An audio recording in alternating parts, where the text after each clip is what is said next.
Hello students, welcome to Wi-Fi Studios. Once again, welcome you all in the SSC special class जो कि morning 5:30 AM को होती है और morning 5:30 AM is the bestest time to revise, recall and practice reasoning session क्योंकि reasoning एक बहुत ज़्यादा ही scoring और बहुत ज़्यादा ही attempting section होता है, चाहे आप इसको जनरल इंटेलिजेंस कह लो या मेंटल एबिलिटी। तो चलो फटाफट फिर वीडियो लिंक को शेयर कर दो क्योंकि अब क्लास लाइव हो चुकी है।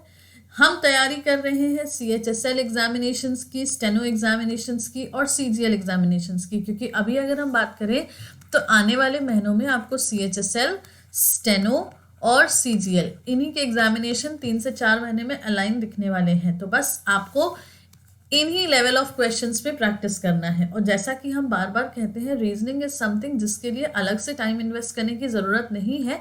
तो अगर आप रेगुलर बेसिस पे मॉर्निंग 5:30 AM का सेशन फॉलो करते हो तो बस इसी को देखते रहो, इसी के क्वेश्चंस प्रैक्टिस करते रहो, आपकी तैयारी डेफिनेटली कंप्लीटली पूरी हो जाएगी।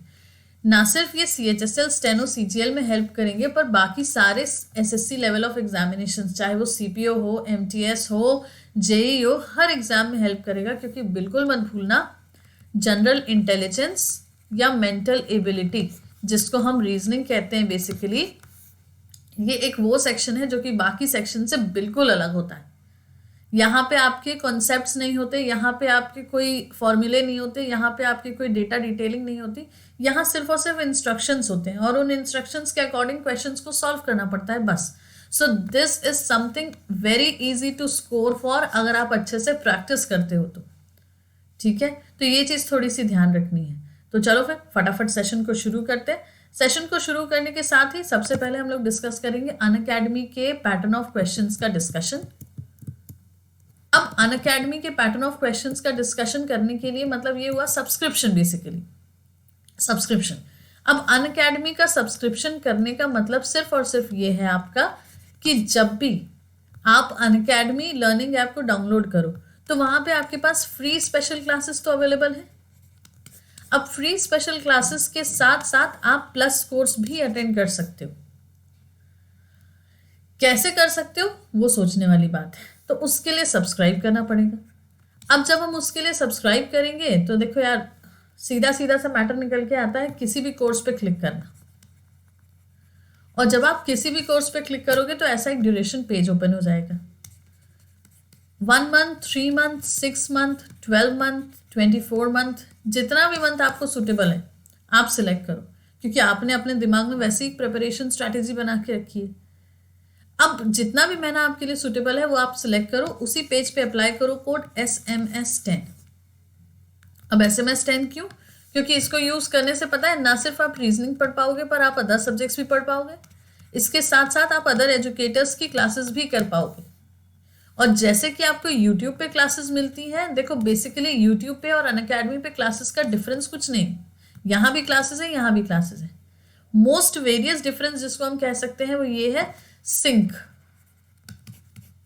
अनअकैडमी में एक वे में सारी चीजें चलेंगी, यूट्यूब में हम एज पर द एग्जामिनेशन सारी चीजें करते हैं। तो डेफिनेटली अगर आपको एक वे में पूरा एक पैटर्न पढ़ना है तो Unacademy is the bestest platform, क्योंकि वहां पे आपको क्लासेस के साथ साथ क्विज भी मिलते हैं, डाउट क्लियरिंग सेशन भी मिलते हैं, टेस्ट भी मिलते हैं, काफ़ी सारा फ्री कंटेंट भी मिलता है। तो मतलब ऐसा है कि Unacademy is the complete platform. और जब अदर एजुकेटर्स की बात करें ना, तो सिर्फ रीजनिंग के लिए ही नहीं, बाकी सारे सब्जेक्ट्स के लिए आपके पास वेरियस ऑप्शंस हैं। वेरियस ऑप्शंस मतलब ऐसा नहीं है कि सिर्फ हम ही मिलेंगे आपको वहाँ, आपको बहुत सारे रीजनिंग एजुकेटर्स मिलेंगे, आपको बहुत सारे मैथ्स एजुकेटर्स मिलेंगे। तो आप जिसका भी एक वेवलेंथ मैच होता है उससे पढ़ो। डन। SMS10 कोड यूज करने से डिस्काउंट भी अप्लाई हो जाएगा 10% का। तो इससे अच्छी बात और क्या हो सकती है? इतना सारा कंटेंट, इतना सारा मटेरियल और फिर 10% डिस्काउंट भी। तो जस्ट गो चेक वंस और फिर उसके बाद सब्सक्रिप्शन लेके क्लासेस करनी। तो क्लासेस की टाइमिंग देख लो, यूट्यूब पे क्लासेस एज इट इज है। अब हमारी बेसिकली हम बताएं यहाँ पे, तो अनअकैडमी पे सबसे पहले तो हमारी प्रोफाइल फॉलो करना। प्रोफाइल फॉलो करने से बेनिफिट, अपकमिंग बैचेस, अपडेशन सब कुछ आपको मिल जाएगा। फिर सुबह 7:30 बजे बैंक की फ्री स्पेशल क्लास होती है। अब ये जो बैंक की फ्री स्पेशल क्लास होती है ये 60 मिनट्स का एक पूरा सेशन होता है, जिसमें हम डेडिकेटेडली बैंकिंग का सिलेबस डिस्कस करते हैं। रात में 9 बजे एसएससी की फ्री स्पेशल क्लास होती है। अगेन ये भी हमारा 60 मिनट्स का सेशन होता है और इसमें हम फिर एसएससी से रिलेटेड, रेलवे से रिलेटेड, एनटीपीसी से रिलेटेड, एसएससी के हर जॉनर से रिलेटेड, स्टेट लेवल से रिलेटेड सारा सिलेबस कवर करते हैं। अब ये 60 मिनट्स सब्सक्राइबर्स और नॉन सब्सक्राइबर्स दोनों के लिए। दैट मीन्स ऐसा नहीं है कि जिन्होंने अनअकैडमी में पेमेंट किया सिर्फ वही पढ़ेंगे, नॉन पेमेंट वाले भी यहाँ पे पढ़ सकते हैं। पर अब जो ये 12:30 बजे वाला बैच प्लस कोर्स का, इसको हमने 6 जनवरी से शुरू किया है टारगेट CHSL के नाम से। 25 डेज का बैच है ये, जिसमें आपको 25 लेक्चर्स मिलने वाले, 5 क्विजेज मिलने वाले हैं और 5 डाउट क्लियरिंग सेशंस मिलने वाले हैं। Without fail, without holiday, 25 lectures. तो इससे फायदा पता है क्या होगा? फायदा इससे ये होगा कि आपका CHSL का पूरा सिलेबस कवर हो जाएगा। अब इस प्लस कोर्स के लिए आपको सब्सक्रिप्शन देना पड़ेगा और सब्सक्रिप्शन लेने के लिए again just remember the code SMS10। Done. ये क्लास 90 मिनट्स की होती है, मतलब 1.5 घंटे की। तो अब यार 1.5 घंटे के अंदर तो काफ़ी सारी चीज़ें कवर अप की जा सकती हैं। डन। चलो फिर यूट्यूब का स्केड्यूल देख लो एक बार। वाईफाई स्टूडियोज पे मंडे से लेकर सैटरडे तक सुबह 5:30 बजे सेशन प्रीमियर होता है और सैटरडे संडे यही टाइमिंग हो जाती है 7 बजे। अब जो ये 7 बजे की टाइमिंग हो जाती है, ये लाइव सेशन होते हैं। वाईफाई 2.0 की बात करें तो मंडे से लेकर फ्राइडे, सैटरडे, संडे सारे के सारे दिन हम 4:30 बजे मिलते हैं ऑल लाइव सेशंस में। तो वीकडेज में हो चाहे वीकेंड्स में हो, हम रेगुलर यूट्यूब पे भी आपके साथ बने रहते हैं। यस। अब आज का टॉपिक ऑफ डिस्कशन जो है इस क्लास का, वो है वर्ड फॉर्मेशन। अब वर्ड फॉर्मेशन की अगर हम बात करें तो that is something related to आपके वोकैबुलरी पे, आपकी वर्ड पावर पे। सबसे पहला क्वेश्चन देख के समझते हैं। इस तरीके का क्वेश्चन आपके वर्ड फॉर्मेशन में आता है। क्वेश्चन में देखो क्या कहा है। If it is possible to make only one meaningful word from the 3rd, 6th, 9th and 10th letter of the word parenthesis, using each letter only once, last letter of your word is the answer. If no such word can be formed, your answer is X.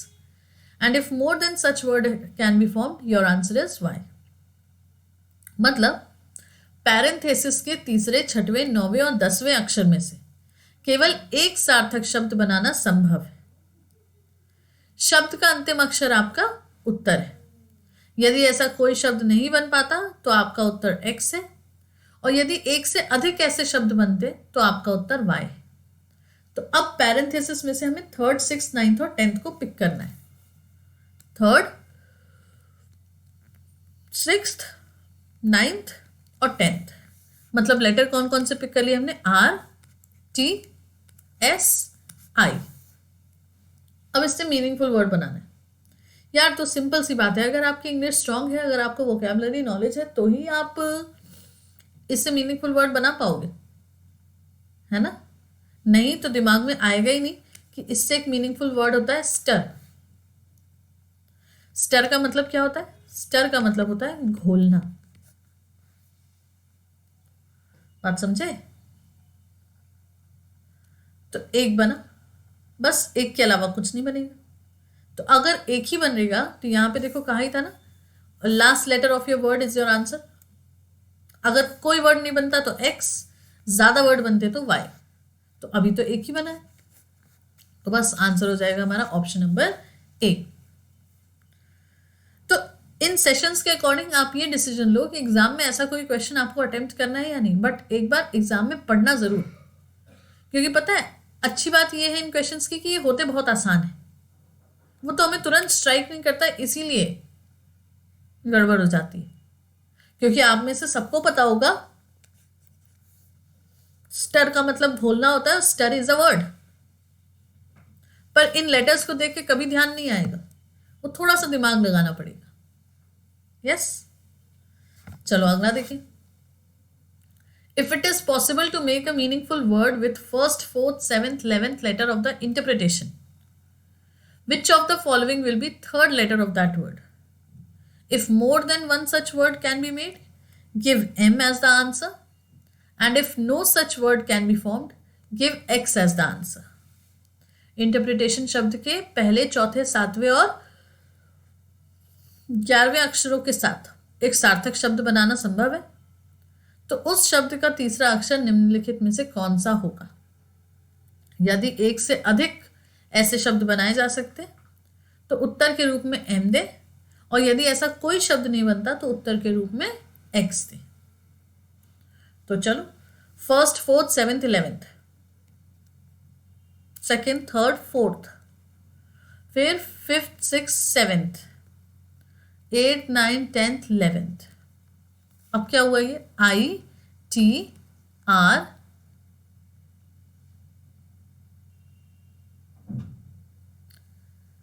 T नहीं, sorry, E पहला था, चौथा था। हाँ, तो IERT, ठीक है।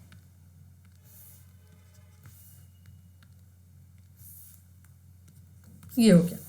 अब IERT की अगर हम बात करें तो इससे हमें एक मीनिंगफुल वर्ड बनाना है। तो इससे मीनिंगफुल वर्ड बनेगा, ऑफ कोर्स बनेगा, RITE, TIRE, TIER। RITE होता है संस्कार, रिचुअल, रस्म। टायर, ये थकावट वाला, ये गाड़ी का टायर नहीं है क्योंकि वो TYR ही होता है। TIER, फेज, क्योंकि आप लोगों से ज्यादा कौन फेमिलियर है? SSC का CGL फेज, टायर 1, टायर 2 या टियर 1, टियर 2, जैसे भी प्रोनाउंस कर लो। तो हो गए ना 3 मीनिंगफुल वर्ड्स। अब अगर ये 3 मीनिंगफुल वर्ड्स हो गए तो आंसर क्या हो जाएगा हमारा? M, क्योंकि बोला गया था more than one such word, तो M आंसर हो जाएगा। तो that means option number C। Done. चलो अगला। How many meaningful English words can be formed using the letters of the word ALEP। ALEP शब्द के अक्षरों का उपयोग करके कितने सार्थक अंग्रेजी शब्दों का निर्माण किया जा सकता है? अब ALEP से जो बन सकते हैं वो है पेल, पील, लीप। पेल मतलब होता है डल, मतलब मुरझाया हुआ। पील मतलब होता है छीलना।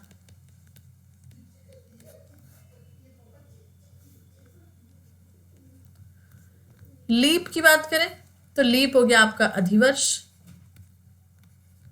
वो 4 साल वाला। तो है ना तीनों की तीनों मीनिंगफुल। तो अब जब ये तीनों की तीनों मीनिंगफुल हैं, सो डेफिनेटली आंसर क्या हो जाएगा हमारा? Option number C। डन। अगला देखो।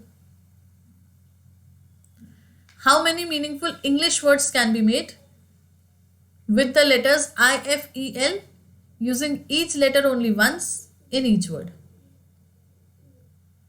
IFEL अक्षरों के साथ कितने सार्थक अंग्रेजी शब्द बनाए जा सकते हैं? प्रत्येक अक्षर का उपयोग प्रत्येक शब्द में केवल एक बार किया जाता है। तो इससे बना एक तो सबसे पहला लाइफ, फिर बना फाइल, अब यही दो हैं। So that means option number C, 2 is the answer। Exam में तुरंत क्लिक कर जाए तब तो बात है, नहीं तो डेफिनेटली इन क्वेश्चंस को आप स्किप कर सकते हो। पर यह भी ध्यान रखना कि क्या क्या स्किप करने वाले हो, क्योंकि ऐसा ना हो कि स्किप ज्यादा कर दो और करके कम आओ। ठीक है, अगला देखो। Rearrange the letters ARTYD to form a meaningful word and select from the given alternatives the word which is almost opposite in meaning to the word so formed। अक्षर ARTYD को सार्थक शब्द बनाने के लिए व्यवस्थित करें और दिए गए विकल्पों में से चयन करें उस शब्द का जो इतने बने हुए शब्द के अर्थ में लगभग विपरीत हो। ARTYD, इससे बनता है टार्डी। अब टार्डी का मतलब होता है स्लगिश, हिंदी में कहते हैं इसको धीमा। तो अब समझ गए, धीमे का ऑपोजिट चाहिए, तो धीमे का ऑपोजिट डर्टी नहीं है, धीमे का ऑपोजिट क्वाइट नहीं है, धीमे का ऑपोजिट क्विक नहीं है, धीमे का ऑपोजिट क्विक है। क्विक का मतलब होता है फास्ट या जल्द। समझ गए? अगला देखो, given below are some group of letters. Which of the options can be joined at the end of these letters to make them meaningful words? नीचे दिए गए अक्षरों के कुछ समूह हैं, इन अक्षरों में से कौन सा विकल्प उन्हें सार्थक शब्द बनाने के लिए जोड़ा जा सकता है। अब हमें इसमें लास्ट में कोई ना कोई लेटर इनमें से उठा के ऐड करना है जिससे हमारा मीनिंगफुल वर्ड बने। तो yes, clearly that can be D, क्योंकि जब आप LEN में डी जोड़ोगे ये बन गया लैंड, मतलब उधार देना। SAND सैंड मतलब रेत। WORD वर्ड मतलब शब्द। SEED सीड मतलब बीज। तो डी के अलावा न ए न बी न के, कुछ नहीं, क्योंकि के से आपका वर्क तो बन जाएगा, सीख तो बन जाएगा, लेकिन सैन और लैन के साथ कुछ नहीं बनेगा, और हमें चारों के साथ चाहिए। ठीक, चलो अगला देखें। Given below are the jumble letters of the word and their corresponding numbers. Select the combination of numbers that makes a meaningful word. नीचे दिए गए शब्द और उनके संबंधित संख्याओं के जंबल अक्षर हैं। संख्याओं के संयोजन का चयन करें और जो एक सार्थक शब्द बनता है उसको पता लगाएं। तो यार देखो, एक बात बताएं, अब अगर आप हर एक लेटर को यहां से अरेंज करना शुरू करोगे ना, डेफिनेटली टाइम टेकिंग होगा। ऑप्शंस के हिसाब से करो। 5742613, दैट मीन्स PISNHCA,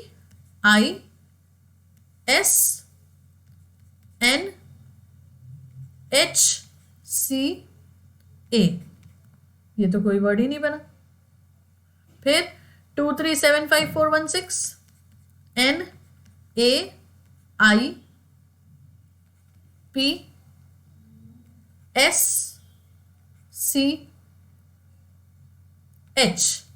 ये भी कोई वर्ड नहीं बना। अब 4 5 7 2 3 1 6, आहा, ये बन गया स्पिनच। स्पिनच मतलब क्या होता है? पालक। सेंसिबल तो है। अब जब ये सेंसिबल है तो यार इसका डी का तो कोई काम ही नहीं है, क्योंकि यहां क्या बन रहा है?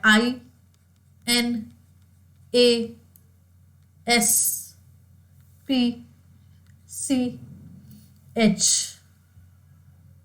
सो option number C is the answer, क्योंकि जब आप इन लेटर्स को, इन नंबर्स को इस सीक्वेंस में अरेंज करोगे तो वर्ड बनेगा स्पिनच, और स्पिनच का मतलब होता है पालक। डन। चलो next. Name a single letter which can be prefix to the following words in order to obtain entirely new words. किसी एक अक्षर का नाम बताइए जो पूरी तरह से नए शब्दों को बनाने के लिए निम्नलिखित शब्दों में उपसर्ग कर सकता है। अभी हम लोगों ने थोड़ी देर पहले लास्ट में जोड़ा था, अब हमको पहले जोड़ना है। So definitely S. Still, stable, spile, stab, spring.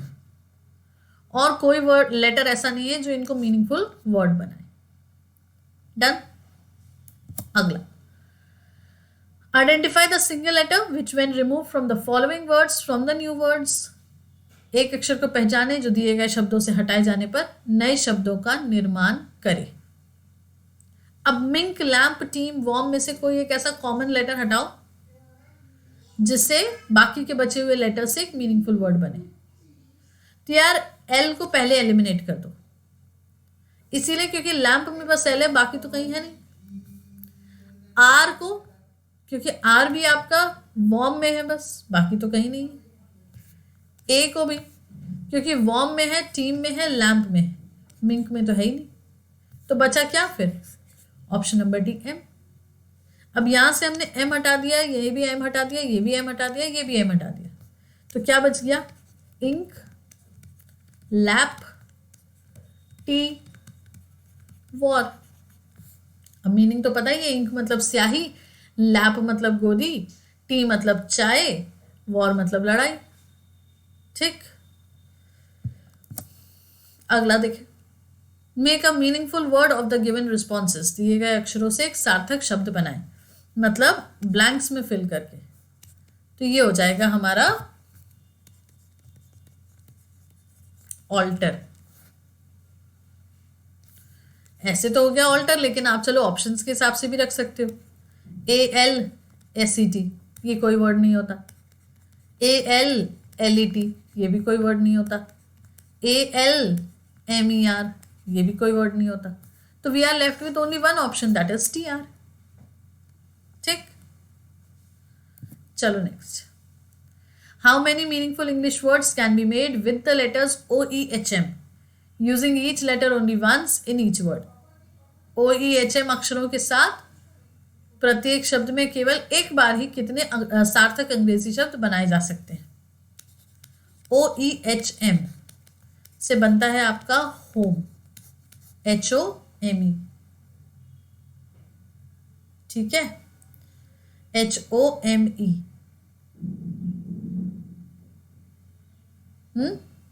अब HOME इसीलिए क्योंकि और तो कोई लेटर बनेगा नहीं, और तो कोई वर्ड बनेगा नहीं आगे पीछे करके। So that is why option number D1 is the right answer.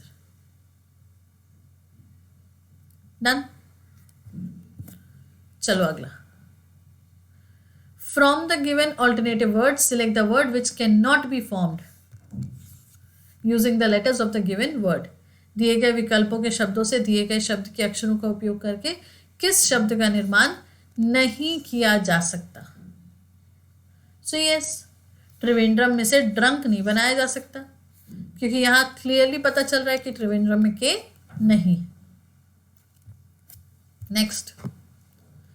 From the given alternative word select the word which can not be formed using the letters of the given word. दिए गए विकल्पों के शब्दों से दिए गए शब्द के अक्षरों का उपयोग करके किस शब्द का निर्माण नहीं किया जा सकता?